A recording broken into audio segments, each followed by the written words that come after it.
Welcome to the Evangelism Podcast. I'm Daniel King, and I am super excited about telling people about Jesus. Today, I have a special guest. Rob Welch is a full-time evangelist. Back in 2001, he surrendered his life to God's call. He left the business world. He sold his home, and he immediately enrolled in a master's program at Wheaton College. And then he did his master's degree in missions and was launched out into full-time evangelism. And so, Rob, thank you so much for joining me today. Great to be here with you, Daniel. So tell me a little bit about your history. That sounds pretty intense. You left the business world, sold your home, and launched out into ministry. What was that like? Well, it was kind of like a wrestling match, and the Lord pinned me. I had four main idols of why I felt I couldn't do God's will. And one by one, he stripped me of them. And in essence, he asked me, is this your God or am I? And one by one, I had to lay down my idols. And finally, he brought me to surrender. And that was in October of 2001, and never looked back. And so after you did your master's degree in missions, you served as an evangelist in residence at the Billy Graham Center at Wheaton College. So what was that like? What are some of the things you learned from Wheaton College and learned from being around the Billy Graham Center, which of course you got that beautiful library and museum up there, which I've gone through several times, just looking at the history of Billy Graham. It's always inspiring. It always makes me want to be an evangelist every time I'm there. Yeah, I'm glad you are. It was interesting because as a fellow evangelist, you know, we were made, I think, for the field, and it was hard for me to. It was great, and it was really challenging at the same time. And I knew God had me there for a season, for preparation for what He'd called me to, and for my future wife, who I didn't know who that would be immediately, but God brought my wife to me while I was serving there, and so it was really good, and I met some amazing people, learned a lot, and at the same time, I just struggled being in an academic environment, and I kind of was trying to keep my head down and not get into too much trouble. But it was a great place, I think, for me to have a platform and to be exposed to some wonderful ministries. Got to go to Billy Graham's last crusade in New York City in 2005. That was really special, and went to a couple of Franklin Graham's festivals. And I worked with students in evangelism there, encouraging them in evangelism and mentoring and going out and doing it. So it was a good experience. And then God led me to start For His Glory. So it was the right transition, I think, from the business world and being in school to eventually leading the ministry God had called me to. So it worked out well. So you launched For His Glory back in 2006. And since then, you've been traveling to a bunch of different nations, doing large evangelistic crusades. Has it been mostly in Africa? What are some of the countries that you've been to? Well, I ministered in India 7 times, but it's been a while since I've been there. With the current conditions there, it's not as open to get in as it was when I started 2006 through 2012. I went there a total of 7 times, 5 times in the south and twice in the north. And I've also been to Sri Lanka, been to Mexico, been to Haiti, right after the earthquake, been to Colombia, South America a couple times, in Argentina, and ministered a lot in Africa. And really, I would say since 2008, almost all of our ministry really has been there. And that's really where our focus is. We have a regional team there. And right now, that's really everything is poured into Africa. East and Central Africa is where we're ministering. And tell me about some of what you've been seeing God do there in Africa. Well, really, and I know you see this too, Daniel, but it's so much like the book of Acts. I know you see this a lot at your crusades, our festivals. We really see God move. It's like Peter getting up at Pentecost, preaching the gospel, and we usually see most of the people responding. So often, especially in Congo, the Democratic Republic of the Congo, they're just so hungry and ripe and ready. So we're seeing an overwhelming response to the gospel, a great spiritual hunger, and we're also seeing God working miraculously. There are lots of people that are set free from demon possession. We saw a lot of that our last mission a couple months back in Tanzania. So many people delivered and many people healed. So it's really the book of Acts, and we get to be a part of it and see God doing more and more. So it's exciting stuff. Now, I saw that recently you were in the city of Goma, Congo, which really caught my attention because Goma is the place where I met my lovely wife, Jessica. I was wanting to learn how to do Crusade evangelism. And so there was a Canadian evangelist, Peter Youngren, who I wanted to learn from. So I called his office up in Canada and said, can I come and meet you? And he said, I'd love to meet you, but don't come to Canada. Come meet me in Goma, Congo. So I got on the plane, flew all the way to Rwanda, and then went through the hills of Rwanda all the way there. And my wife was the one who was assigned to take care of the VIP guests. And so she met me right there on the border between Rwanda and Goma and picked me up. And at that time, Goma was a very difficult city. There's a volcano there that had recently erupted. The entire city was covered in black lots of lava dust. Is it still that way?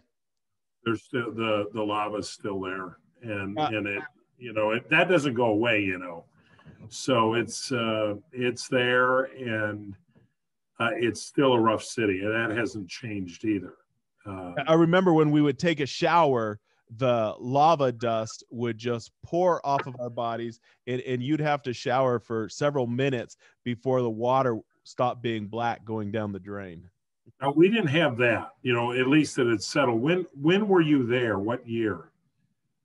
Well, we've been married 13 years, and so it was 2 years before that. It was about 2006, something like that. Okay. Yeah. Yeah, because we were just there in 2019. So yeah, the lava dust had settled, but the lava's still there. There's a lot of it. Tell me about the results. Your newsletter said that you had 75,369 people receive Christ during your 5 days there. That's amazing. I didn't mean to cut you off. Yeah, amazing. Well, what's interesting, Daniel? There was not a good thing, but there was the Ebola scare going on, and we had a couple cases of Ebola right before we came. So there was a real challenge just getting in the country. And there was a lot of fear, like what's going on now with COVID for so many people. There was so much fear. We struggled, in fact, crossing the border. The Rwandese border officer said he wasn't going to let us back through. And I was like, that's fine. Just let us get across the border. Because we did the same route you did going up through Rwanda. And he said he wasn't going to let us back through. And I thought, well, we'll reroute getting home, and we'll get our team home, and like our team in Africa. And it's like, we got to get across the border. If you're not going to let us in, we'll go through Kinshasa. We're going to find a way. I didn't say that, but I'm thinking we're getting there one way or the other.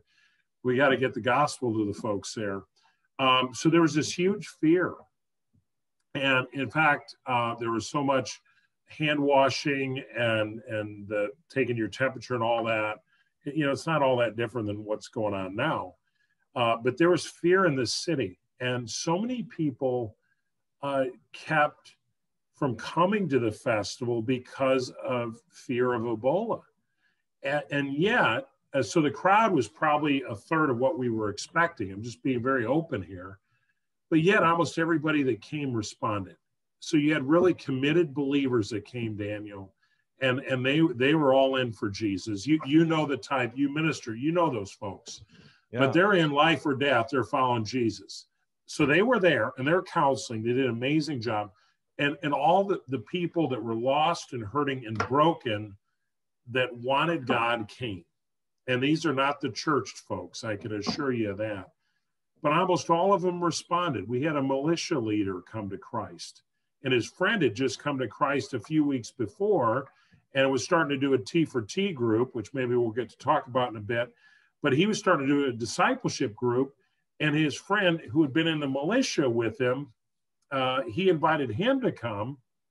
And so Thomas came, and I ended up preaching on Zacchaeus. And you know the story well, where Zacchaeus is climbing the sycamore fig tree to see Jesus as he's going through Jericho.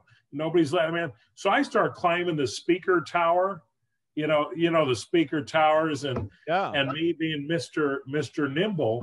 I'm a little big, guys. You can't see it on the screen, but I'm not a small man. So I go up on the speaker tower a little bit and to illustrate Zacchaeus, climbing this tree to see Jesus. And when I'm preaching from the tower, Thomas was converted because he thought, that's me. I'm Zacchaeus, because he's hurting people. He's robbing them, all sorts of bad stuff. And he's thinking, I'm Zacchaeus. I'm that man. I need Jesus. And he didn't wait for a call or anything. He just surrendered right there. And after that, he told the mayor that he had just come to Christ. The mayor, of course, knew who this man was. And the mayor, Daniel, had dealt with, and think of the environment we deal with here and other places. The mayor had the governor and like kind of his cabinet go with him to pressure the mayor to stop the festival. And the mayor said, no, I give a promise to the men of God, and I'm not going to take the blessings of God away from this city. So he stood up against the governor and all of his staff who were trying to bully him into pulling the plug on the festival. So when Thomas comes to Christ, he tells the mayor, and the mayor says, we got to get your story out and tell everybody. So here's this man who had been harassing the people and leading an opposition group, and there are over 130 militia groups just outside of Goma. You know the environment, Daniel. And a lot of folks listening don't, but it's a rough place. And so this guy then started going around with the mayor to tell what Jesus had done in his life. So that's the power of the gospel, and he's one of the 75,000 plus that came to Christ. And now they've got like 30,000 people that have been trained to multiply in discipleship groups, and they're to the 10th generation. We just got a report today. We get monthly reports on the results. So God's launched a movement in that city that's bringing transformation. It's really awesome. That's so wonderful to hear. So you mentioned T for T, which stands for training for trainers. And this is a major component of your ministry and how you follow up on the people who get saved at the festivals. So tell me, how does T for T work? How do you train trainers? Well, really, Daniel, it's going back to the New Testament model. So it's not actually something new. It's how the apostles did it and how you see it happening in the book of Acts. You look at Acts chapter 2, you know it well. I'm sure you probably preached on it a lot, as have I. You got Pentecost, and then you've got the early church. They devoted themselves to apostles' teaching, the fellowship, the breaking of bread and prayer. You see that New Testament model. This is just getting back to that. And what it does is it's small group, house church, cell group, whatever you want to call it, but it's small group discipleship multiplication. And it's just getting back to what we see going on in the New Testament, 2 Timothy 2:2, where Paul says to Timothy, what you've heard from me in the presence of many witnesses, and trust of faithful men who in turn will be able to teach others. So what we're doing is we're equipping every believer to be a multiplying disciple maker and do it in small groups, and people enter into these groups and they're discipled, but then many of them immediately start reaching others, seeing them come to Christ, and then discipling them. So let's say you led me and let's say 8 or 10 other people. So think 8 to 12 or at most 15 people or 6 to 15 people. You led me and a bunch of others to Christ because you're an evangelist. You start training us. And so I'm in your group. I stay in your group, but I go out and immediately evangelize and I reach another 8, 12 people. I start discipling them while you're discipling me. And then the people that I'm discipling, then they go out and evangelize and disciple others. And once you get to the fourth generation of these groups, a movement's been launched, and that can reach millions of people. And the vision God's given us is to see 1 billion souls reached eternally with the gospel.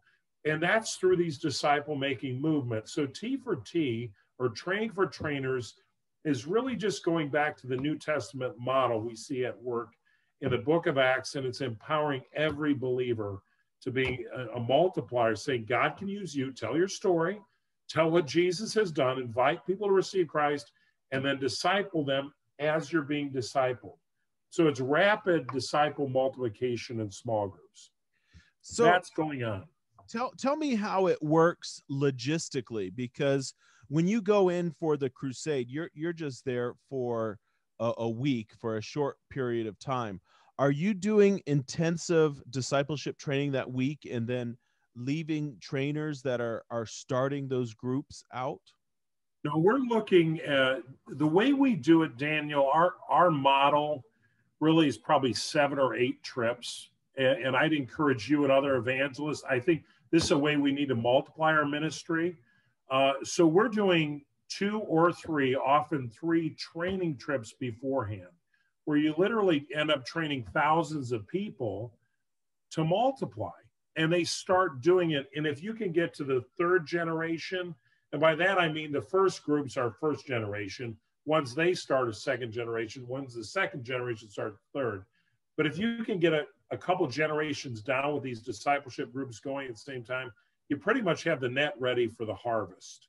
And you immediately want to plug in the new believers that come to Christ at the festival into these groups, because then they'll start growing and multiplying. So this is months before the festival that you have 2 or 3, usually 3 trips, and they select the leaders who will be leading the movement. So they select the leadership team, because this has to keep going after the festival, and most of the work is after the festival. The festival is just a launching pad for the movement. The engine is the T for T, and those that are the parents that will lead it are the church leaders, and those who lead in T for T, they're the ones that shepherd the movement. And then you have a couple follow-up trips after the festival to just ensure, that it's really been effectively launched. And we have monthly tracking reports. So it's really about a 2-year process if we're doing it right. And we have to have a regional team to do it. That's why we're just ministering in East and Central Africa right now, because for our model to work effectively, there's a lot of advanced work, there's a lot of follow-up, and there's a lot of communication. So it's a little different model than just focused on the event and the training around it. It's kind of more of a holistic and more of a longer term approach. But the final point I make is you don't want to go too long, because this is empowering the believers there to lead it, and you don't want to in any way create dependence. So there's wisdom in, passing the baton, because it has to be theirs.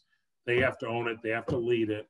They have to know how to do it. And we just are in a support role after the festival to encourage them as it continues. So I hope that made sense, but that's what it's about. So you are actually forming these groups long before the festival even happens. Months before. And you have a team. How many people do you have on your team there in Africa who are helping to organize everything? Well, we have 4, plus we have a coordinator in the city we're ministering in. So there are coordinators working in different cities that we've previously ministered in that are continuing the work, but we have 4 on our regional team that I would call full-time with us that are working with us in that. And we need to add some more, and we're looking to add a 2nd team this year, because right now we can do 2 missions, at most 3 missions a year with the way we're doing it. We want to double that as soon as possible, because, like you, we want to reach everybody. Our goal, every soul, we're with you there. We got a world to reach, so we're totally with you there, brother. And I appreciate your heart and ministry. But yeah, so we've got to multiply, and we're looking to get our 2nd team hopefully going this year so we can see our impact expand. That's awesome. You're obviously concerned about more than just making converts. You are working to make disciples. Why do you feel that disciple making is such an important part of the evangelism process? Well, if we're doing it right, I think it needs to be central because Daniel, as gifted as you are, and I know you're anointed when you preach, and I know you see God work a lot of miracles when you pray. I see God working powerfully too. You know, there's only so much we can do, those of us that are called like you or me as proclamation evangelists. I think we need to seek to activate every believer, and you see that, you know the scriptures well. In Ephesians 4, the office of the evangelist, along with apostle, prophet, pastor, and teacher, is to equip the saints for the work of ministry. And as evangelists, I don't think we're doing our job if we're not equipping believers to multiply and make disciples. Now, I'll be honest, I love preaching. I'm not ashamed of that. I love preaching in front of large crowds. The bigger, the better. The more people that come to Christ, the better. I get really excited like you do. I jump up and down. They all think I'm African. My skin color kind of says something else, but in my heart, I think I'm African. But you know, I'm there for 8 days, 9 days, and they've got a mission that goes on for the rest of their lives. And if we're not giving them that, then I think we're not fulfilling our calling in the way we're supposed to. So God put that on my heart in 2004. In 2012, I finally saw the vehicle, and 3 years later, in 2015, we actually started executing it. So it took like 11 years from, hey, we need to be launching movements to, okay, here's how, and then and doing it. But God's been gracious, and we're seeing that. It's really exciting. We have a lot of different evangelists and missionaries that are listening to this podcast. What advice would you give to other evangelists, especially young evangelists who are just getting started? I think you could give this too, Daniel. We got to stay the course. And you know it's a marathon. I'm going to talk to you and anybody else listening. That's great. But you know how hard it is. And you know the trials we go through. And for anybody listening, brothers and sisters, this isn't an easy call. But God who calls us is faithful. So realize it's really dependent on him. And you've got to keep believing him. You know, I love the scripture. In due season, we'll reap if we don't give up. Don't become weary of doing good, for in due season, you'll reap if you don't give up. The call of an evangelist, we've got to persevere through trials. Expecting them not to come is very naive.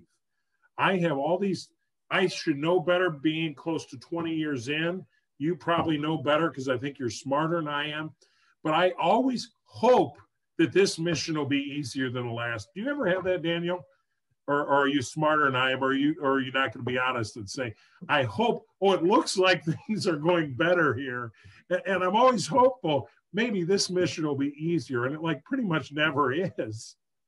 But, yeah, but we got to persevere. I'm going to Sierra Leone this month with my friend. Yeah, that's a hard place, I think. And we have to get 4 COVID tests, 2 before we get there and 2 before we come back. I mean, it's doubled in difficulty.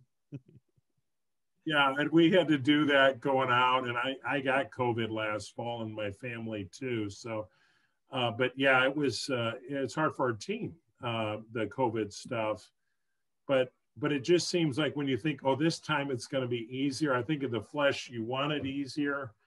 The Lord never said it'd be easy, but he promised to be with us. So I would say stay the course, persevere, and fix your eyes on Jesus.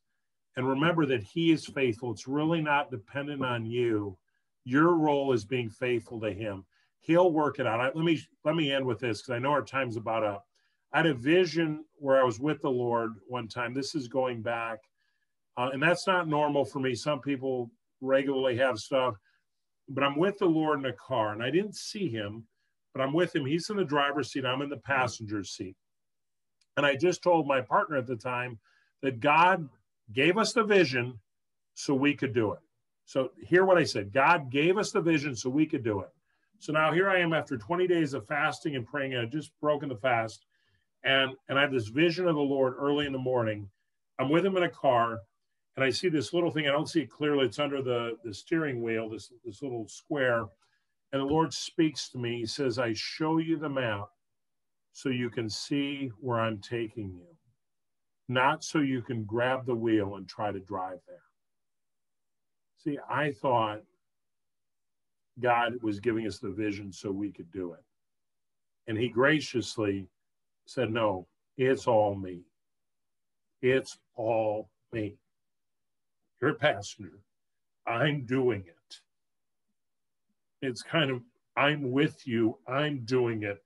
I will accomplish my work. Because I had this idea of me grabbing from the passenger seat, grabbing, 10 and 2 on the wheel from where I'm supposed to be sitting, just enjoying the view. I think we get caught up, and I need to be reminded of that. He will do it. He is faithful. He's never failed me. He never will. He doesn't fail his people. We go through trials, but God's faithful. He's going to do it. We need to believe that and just rest in him, abide in him. It's his spirit working through us. It's his gospel that's bringing salvation. And it's just our job to believe him and be faithful and stay in the car. That's I guess, my last word for everybody, because it's not an easy journey. But when the Lord's driving, he's going to get there. And you just got to trust him. So let Jesus drive the car. Well, if someone that's listening wants to support your ministry or find out more information about the Training for Trainers discipleship program that you've put together, what's your website? How can they get in touch with you? Yeah, thank you, because I'd love to get the materials we're doing with T4T especially. Certainly welcome support too, but boy, these seeds multiply. Our website is forhisglorymin.org. That's FORHISGLORYMIN.org. So forhisglorymin.org. And there's a tab that'll help on the equipping side. So we've got a lot of great material on T4T. And anybody that wants to know more about T4T and how you can implement it in your ministry, I would love to talk to you personally. My partner, Mark Levesque, who's providing really our content on that, would love to talk with you. So any way we can help you, we want to reach out to us, and we'd love to encourage you and help you any way we can to see the kingdom multiply. Thanks for letting me be on today, Daniel. It's good to see you, and I really appreciate your ministry and your faithfulness and your wife Jessica's faithfulness in the gospel, and your kids who go with you sometimes. That's really exciting. Well, appreciate you, brother. Thank you so much for being on the Evangelism Podcast. I enjoy. Daniel King is on a mission to save 1 million souls a year, but he can't do it alone. Would you consider sowing a financial seed today? To give, please visit www.kingministries.com.